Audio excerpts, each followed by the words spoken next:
spend a lot of time in school, and in order to do our jobs well, we need to feel safe. And our students need to feel safe.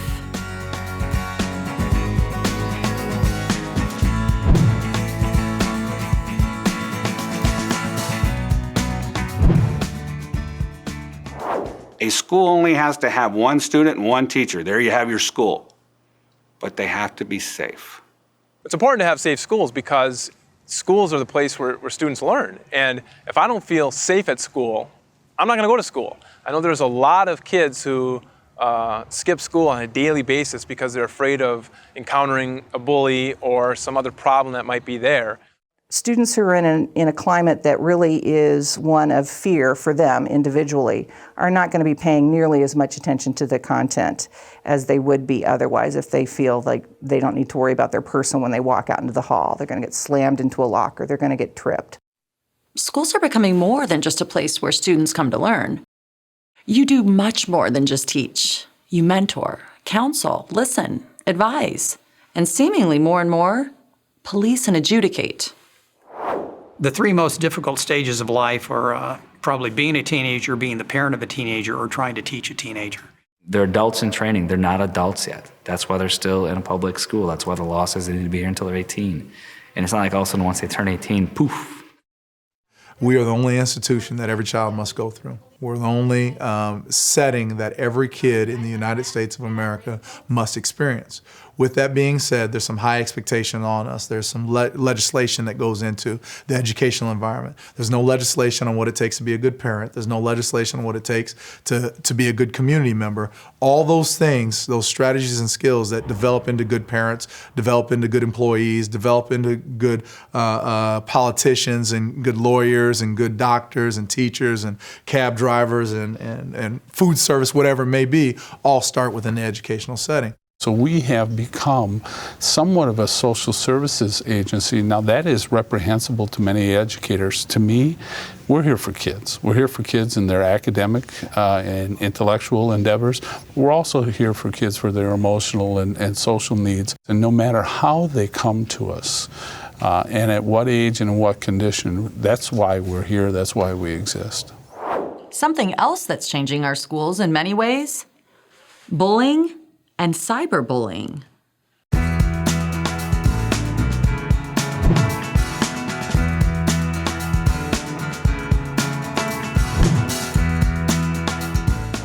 The idea of bullying is not anything new. I would argue that it's been around since the beginning of time.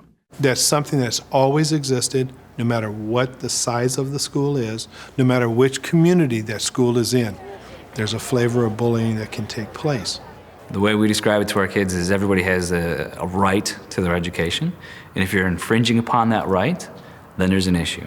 So that could be through bullying, that could be through your behavior that may not be necessarily bullying, could be through the clothing that you're wearing that's making somebody feel uncomfortable if it's inappropriate for school. So anytime you're infringing on somebody else's right to learn, could be a potential bullying issue.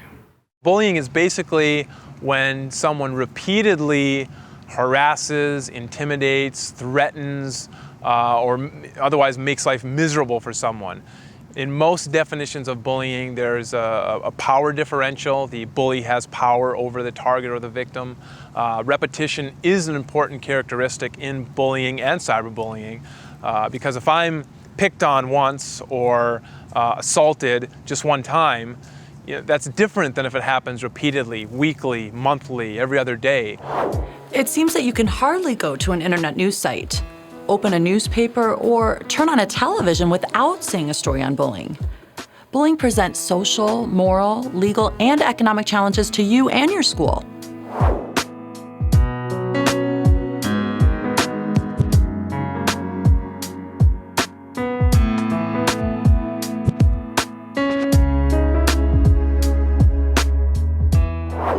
I think the very first step in addressing the whole issue of violence and bullying and hazing has to do with recognizing that it exists. Schools are required to provide a safe and secure learning environment for students. And if I'm not safe and the school knows about it, educators know that there's something going on and they're deliberately not taking action, then there could be a potential liability there.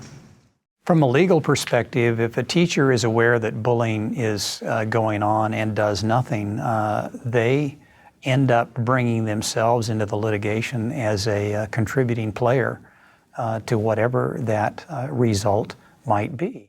Just from the standpoint of, student achievement alone, we need to be addressing the bullying, we need to be addressing the harassment.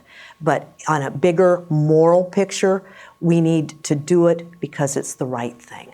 We shouldn't allow people to be hurt. Because I come home crying every day, and she called the principal even a couple of times, and he still wouldn't do anything about it. The behaviors of the kids who are disengaged are not subtle. What's important is that teachers don't just ignore it and say this is a kid thing. And that is something that I think there's been a tendency to do. Kids will be kids, boys will be boys. You just let them, don't make a big deal out of it, just go on. And I think what we're trying to do is just make them more sensitive, at least at first, to the fact that you can't just ignore. That when you ignore, you actually condone. Teachers should seriously look at the name calling, the cursing, the yelling, because it goes right on up the food chain to assault, battery, homicide, and at the top of the food chain is suicide. If someone is willing to commit suicide to take their own life, they will do anything that is below that continuum. And so it becomes very important to begin by looking at the small stuff.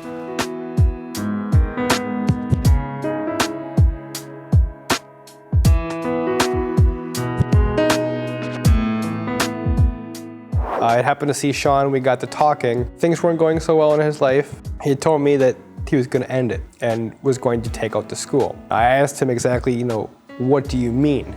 And my following words were like Columbine. And he looked at me, he didn't have any emotion, he just said exactly. If it's going to happen, I don't know when, but I'll call you before school so you don't come in. He goes, I would recommend not being anywhere within 2 blocks of the school.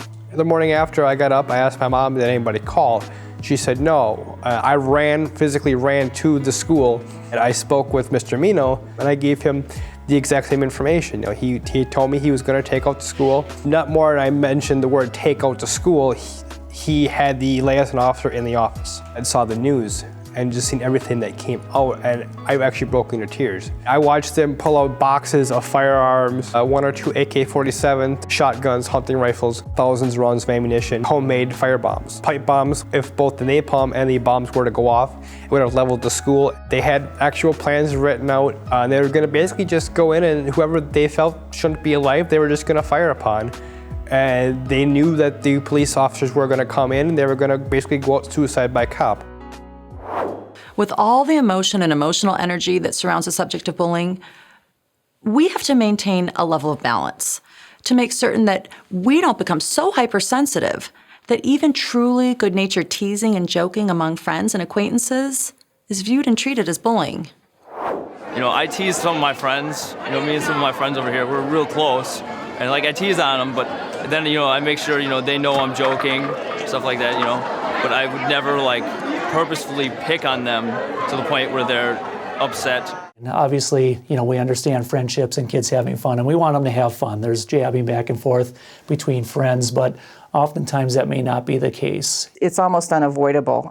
Just kids are teased about everything, and teasing is viewed as a form of bullying if it's not done with your really good friends. Bullying isn't just physical. Some people bully with words, and they use words as a weapon. Words can really kill people. It destroys you. I can't even look at a girl the same way anymore. Verbal bullying is probably a day in, day out experience for, I would guess, maybe a third of kids. There are some kids who are so good verbally that they will leave you beat up and bruised when they're finished with you. With bullying, it isn't so much the act of bullying that's destructive, it's the reaction to the act of bullying that has severe consequences. 2 years of being bullied and stuff like that, I actually, 8th grade, I started getting really angry and lashing out at people and not really bullying them with my words, but definitely with my actions and stuff. Bullying has been shown to be related to academic problems, school problems, problems in the community as far as behavior, also emotional and psychological problems, in addition to kind of the physical problems associated with being assaulted. So there's a long-standing literature that demonstrates the hurtful consequences of experience with bullying. We had a gym teacher who used to get behind me on the track with the whip of his whistle and whip my butt, and he would ridicule me, and it hurt. It was an episode that happened with these cheerleaders, and we had gone to the cheerleader coach, and we had gone to the school, and my husband and I come from strong German work ethic, and it was, you know what? She said, I want to quit the squad, and we said, no, you don't hide. You get in there, you finish your year. And we forced her to go. And we forced her to do this day after day. And it's what we thought was right. We thought it would have been the opposite if we let her hide from this and we told her to run and hide. And, in retrospect, that probably was the wrong thing to do. Yes, I was bullied growing up, and on a couple of different occasions. Those are situations that you never forget. Oh, maybe a year ago, I was introduced to a woman in her 70s, and in the course of the introduction, the person told him what I do. I do the bullying classes, and immediately, she talked about when she was 5 years old in kindergarten being bullied on the bus. It stays with you. That sense of really being fearful and, being traumatized, it stays with you. She stopped being the child we knew that day. We've never known her again.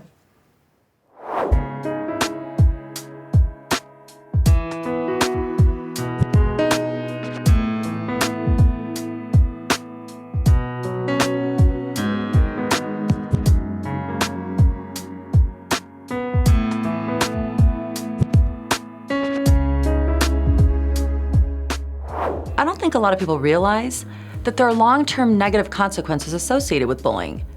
That's why it is important for us to keep a lookout on any kind of bullying behavior and also look for signs that someone is being bullied.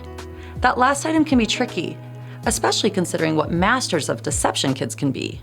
There are warning signs, especially any type of change in personality or behavior.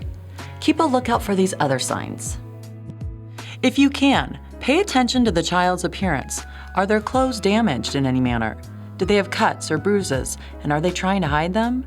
Are they keeping to themselves? Have they stopped hanging out with their friends? Have they lost interest in schoolwork? And is there a drop-off in their grades? For obvious reasons, we focus most of our attention upon the victim of bullying. But there is substantial evidence out there that tells us that the bully is also subject to the same negative consequences as their victims, if not more. And we know with traditional bullying that kids who, if we don't intervene with them, they're more likely to end up in juvenile correction facilities. So, if you're a bully, someone should be dealing with what's wrong with you and what your issues are and providing you counseling, because there's some reason why you're picking on other kids.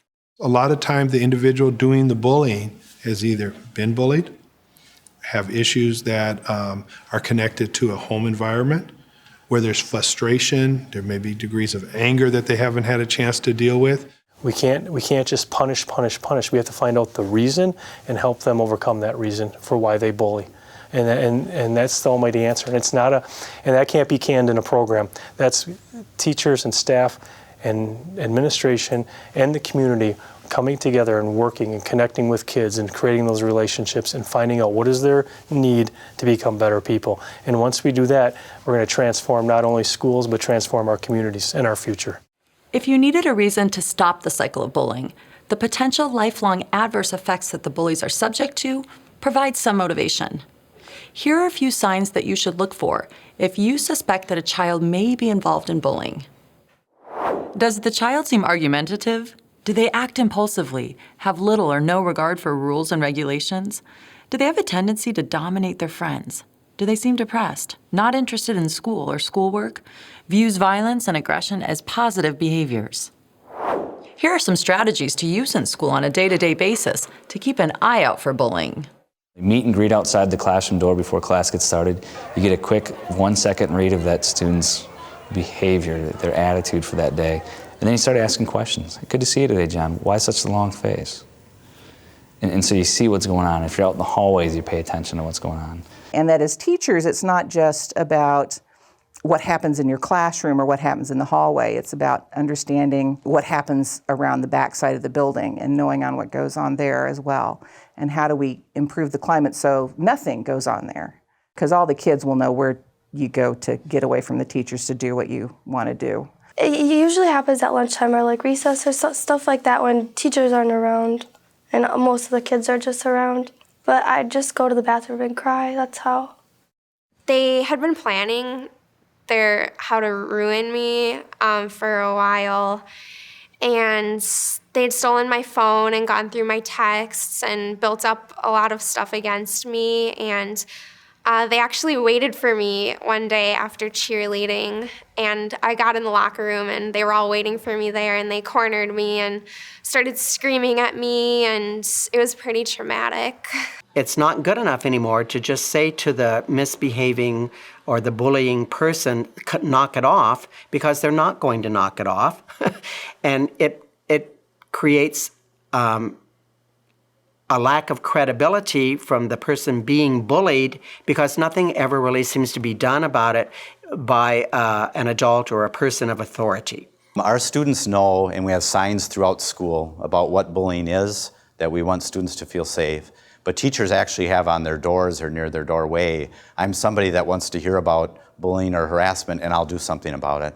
We've trained our teachers that when a student approaches them about a situation like that, to actually write down, take notes, show great concern and empathy, so that students can build up a trust that they can report it. You know, the old question, would you want that done to you? Sometimes I think we forget to ask students that. And the more we can ask students that, the more we can develop that empathy. And if they have empathy, they're not going to do it. And I know that probably sounds very optimistic and pie in the sky, but so much of this really boils down to taking the time, communicating, and helping our young people learn to be respectful and decent to others. Though bullying is still a significant safety issue that we all need to be cognizant of, it has been replaced in scope and in severity by its mutant offspring, cyberbullying.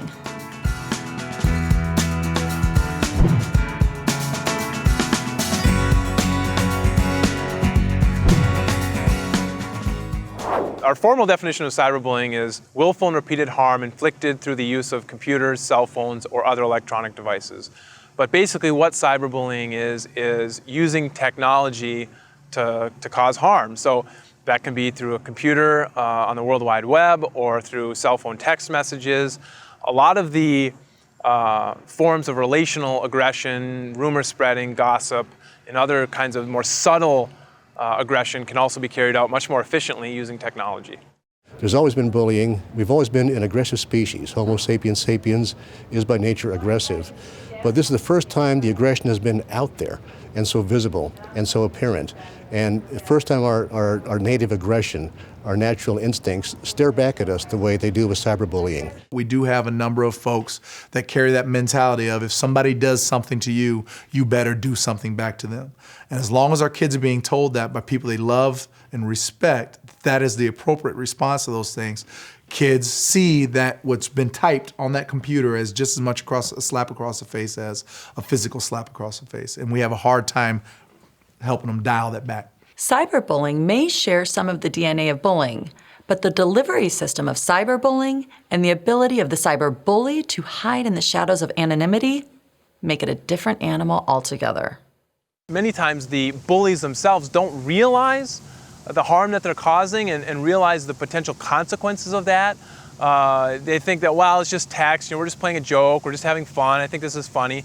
And because there's that distance afforded by technology, I don't have to deal with the immediate response, and I don't see you upset, and so I don't alter my behavior at all. And with cyberbullying, it's even more critical because in the past, a lot of the bullying was just name-calling, cursing, or yelling, but now you have something that is put in written form on the internet And when this information is spread around, it becomes even more compelling and more impacting. But the problem is, every time that I say how much I hate you and how stupid you are and all these other things, in the past we relied on kids being able to see how much that hurts somebody to say, I've gone too far. You don't know that you've gone too far, because what you get back is a verbal barrage back after you've messed with, picked at, humiliated. They then respond, retaliate, so therefore you feel justified in continuing it. And so there's this disconnect until we meet face to face. And by then, the two of us are so angry and so hurt, we end up unleashing on each other at that point in time. And usually it's not verbal, it goes right away into physical. With hundreds of millions of users worldwide, it should be no surprise to anyone that social networks are the favored venues of cyberbullies. The difference between real bricks and mortar world we live in and the social media world, the social online life that they live, is fuzzy, blurry. It's disappearing. So, it's just part of what they do. So now that social networking is where the kids are, and with 500 million people on Facebook, and practically every kid in the Western world being one of them, sure, if the kids are there, they're going to use that as an avenue for cyberbullying. We've been studying how teens have been using social networking websites for about the last 5 years. And not surprisingly, because many students are on social networking websites, we see a lot of problems as far as cyberbullying occurring on these sites. They do not have hundreds of millions of members, but there is a group of kids that have sadly gained a lot of attention.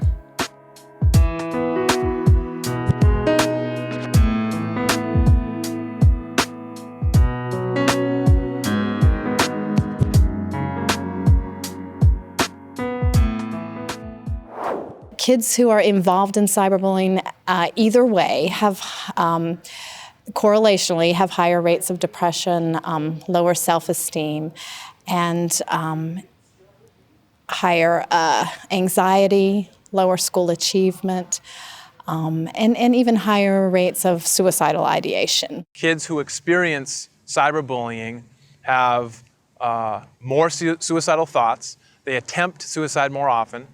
Both those who are victims of cyberbullying and those who cyberbully others. So clearly there's something going on in the lives of these adolescents where the experience of cyberbullying is a part of a variety of problems that they feel is necessary to respond with suicide. These young people suffered so much that they saw their only out as suicide. Each story is a tragedy. Each story is different. Each story is the same in some ways. What we need to do is take a look and say, what were you trying to tell us that we didn't hear? What were you trying to tell us that we didn't hear? How can we listen to your story now and make sure that this never happens again to any other young person? What do we need to do to know, to remember, to make sure that your story is not forgotten? Here are some warning signs of depression and suicide that we must constantly be aware of and act if we have suspicions.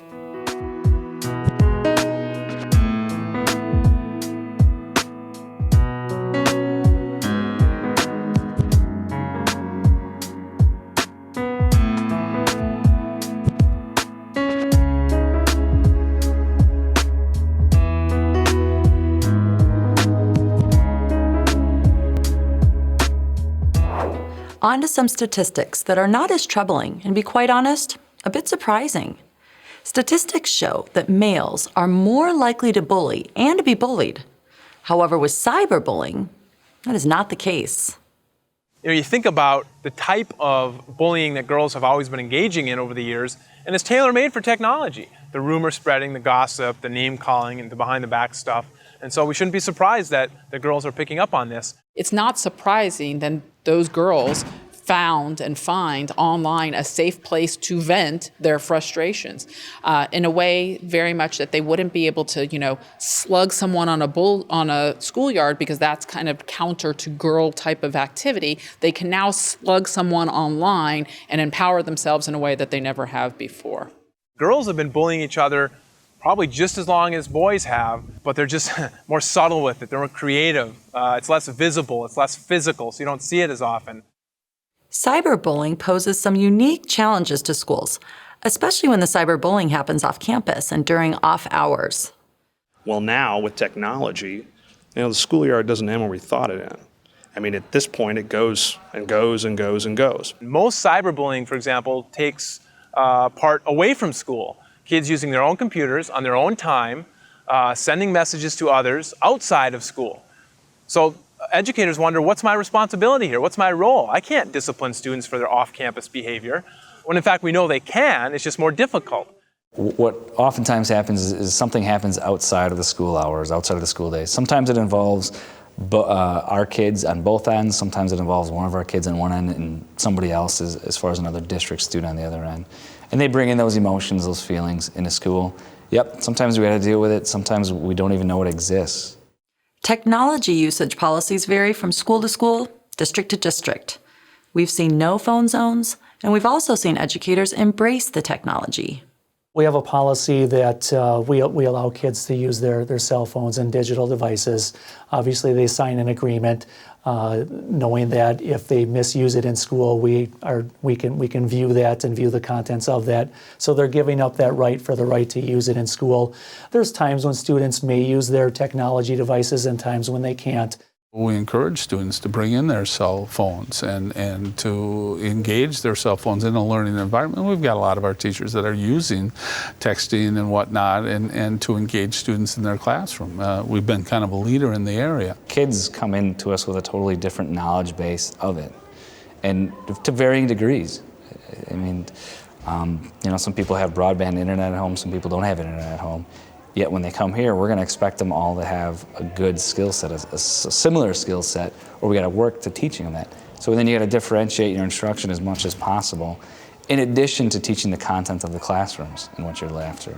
So it's posed challenges, but I think it's got way more advantages than challenges.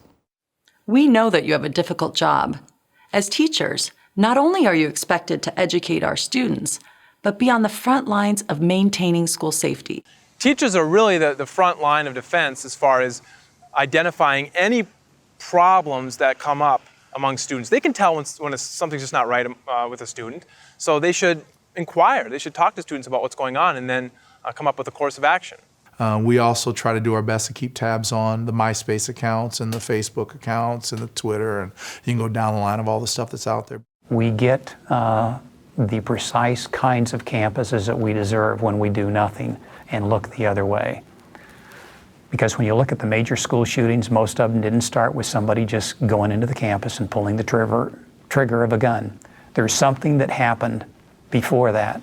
It was either cursing, yelling, name-calling, hard look. Goes by a lot of different names, but those are the serious things that precede a major crisis. So if we can do an effective job dealing with bully prevention in this country, we'll do a good day's work towards preventing some of the major crimes that we've seen across the states.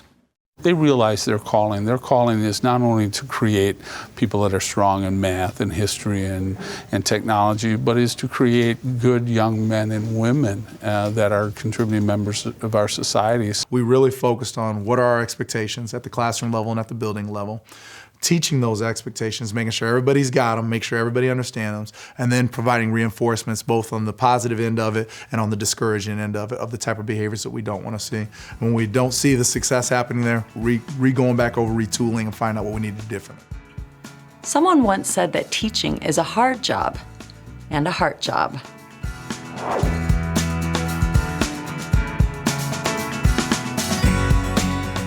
If you need more information on how to keep your classroom safe, please log on to www.mysafeschools.org.